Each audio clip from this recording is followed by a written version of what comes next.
Alright, welcome back. We're almost done. Hang in there. In this video, we will start programming the dots here that will be generated inside the maze, and Pac-Man will eat them. So I'm going to program this little dot, and I'm going to already start a script with when flag clicked. Now, we are going to generate the dots inside the maze in the same fashion that we did for the power pills. So the dot itself will be hidden, and it will traverse the maze, and it will generate a bunch of clones. So here's how I'm going to do it. I am going to set the sprite's coordinate to the following coordinates. So make sure you have the same numbers as I do.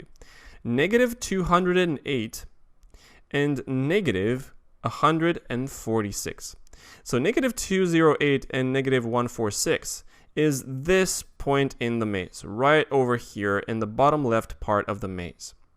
Now, this sprite itself will be hidden, but it will jump 16 points to the right repeatedly until it finishes this row. So here's how I'm going to implement that. I'm going to say repeat, and I'm going to repeat 25, so 25 repetitions. And inside, I'm going to change x by 16. So change x by 16. So the dot here will do something like this. It will traverse the row of the maze very, very quickly. Now, as well as changing the sprite's coordinate, I'm going to make the sprite leave a clone at that point. So I'm going to go to control and I'm going to create clone of myself at that point. So notice what happens if I hit the flag now. Notice that the sprite leaves clones wherever it goes. Now, we'd like this to happen not just for a single row, but for the entire maze. So I'm going to do the following. I'm going to wrap this whole repeat block in another repeat block. And I'm going to do repeat 19. And in between these repeat 25s inside, I'm going to change the y coordinate of the sprite by 16 pixels. So I'm also going to change y by 16. So this will fill up a row with clones, and then the original sprite will change the y coordinate by 16 pixels. Now at first, I also need to set x to the left-hand side of the maze. So set x to -208. So notice what happens if I hit the flag, so the dot is somewhere on the maze, and if I just click this detached script. So it sets x to -208, which is on the left side of the maze, and over 25 repetitions it will fill up a row, and then it will change its y coordinate. So the dot should move up a row. See? So the original sprite is this one at the very edge of the maze. And if I click it again, it will move back to the left-hand side and will fill another row with dots, and then it will change its y coordinate. And another row, and another row, and so on and so forth. So we would like to repeat this 19 times because the maze has 19 rows. Now, to keep track of the number of dots here on the stage, I will create a simple variable. So I'm going to make a variable for all sprites. I'm going to name this dots. So at the beginning, when the flag is clicked, this dots number will be 0. And right before I create a clone of myself, I will change dots by 1. So this is great. However, notice that not all the dots should be where they are. Obviously, dots should only be in the available spaces in the maze. So we need to filter those out. We need to make clones delete themselves if they are in an invalid position. So here's what I'm going to do. I'm going to go to control and I'm going to create a script starting with when I start as a clone. And I'm going to add some conditions. And if either one of those conditions is met, then the clone should disappear. For example, if...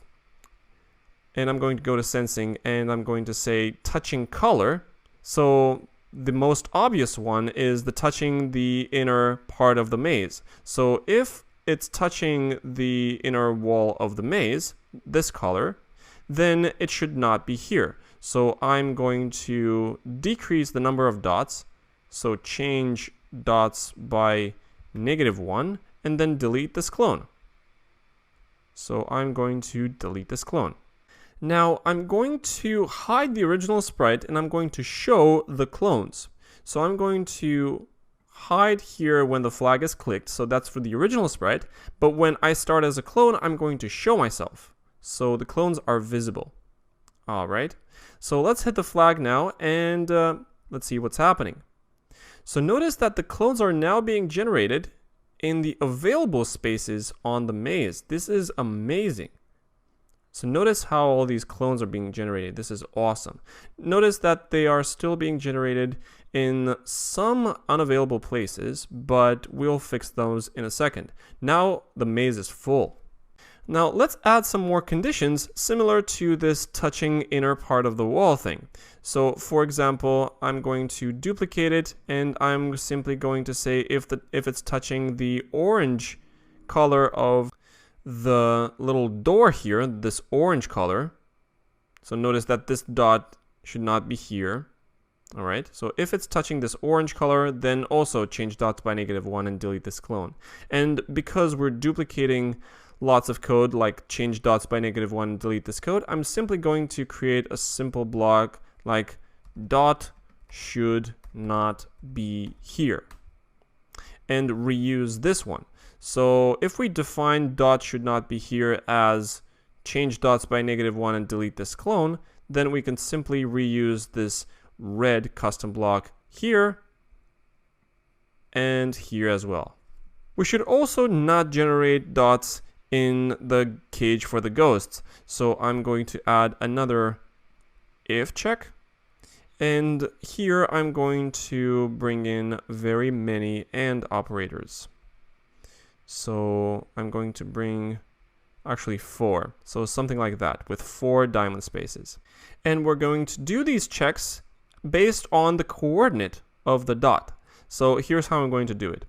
I'm going to say if the x coordinate of the dot is bigger than a certain amount, and I'm going to say -40, and the x coordinate of the dot is less than the far right side of the cage, which is +40, so I'm going to bring in the less than operator. And in between them, I'm going to put in x position here. So if the x position of the dot is bigger than -40, which is the left side of the cage, and the x position is less than 40, which is the right side of the cage, then it's very likely that the dot is in the cage. Now I'm going to add a similar check for the y coordinate as well. So I'm going to bring in a less than operator and a greater than operator. And the y position should be bigger than -20 and less than +20. So in between these coordinates. So I'm going to put in y position in these spaces. So let me explain. What does this operator want to do? Now imagine all the coordinates with the x coordinate equals -40. So they are all the points on this imaginary vertical line. X position greater than -40 means being to the right of this vertical line. The same with x position equals 40. X position equals 40 means this imaginary vertical line right over here to the right side of the cage. So this constraint, x position bigger than -40 and x position less than 40, means all the points in this area over here. Now we can add a similar constraint on the other dimension as well. All the points with y position -20 are on the downside of the cage. So y position bigger than -20 means upwards of that. And similar for y position less than -20. So this imaginary horizontal line. So the only space that fills all these constraints is the space in the cage, which is why this huge operator over here denotes all the dots inside the cage for the ghosts. So, hoping that makes sense, if a clone satisfies these constraints, the dot should not be here. The dot should also not be in the original position of Pac-Man, which is 0 and -80. So I'm going to bring in an if block. So if, and I'm going to bring in an AND operator. So if the X position is 0 and Y position is negative 80. So bring in two equals blocks. So if the X position is 0 and Y position is negative 80, I've actually typed in Y, but I need the Y position of the sprite, then the dot should not be here. There's also an illegal dot here where the fruits are, and there are some illegal dots in the position of power pills. So we'll fix those in a second. I'm gonna say if touching fruits, then I'm going to delete this clone as well. So if touching the fruits, then again, the dot should not be here. Now, for power pills, this is going to be a little bit trickier because the power pills flash. So I'm not going to be able to check if touching power pill, because if the power pill happens to be hidden, then the if check will fail. So the dot will be still displayed. But I can add another script. So I can add another script starting with when I start as a clone, and I'm going to wait until the power pill comes back up. So wait until touching power pill. So wait until touching power pill, and then the dot should not be here. The legal dots have nowhere to go, and the illegal dots will be touched by power pill when it comes back up.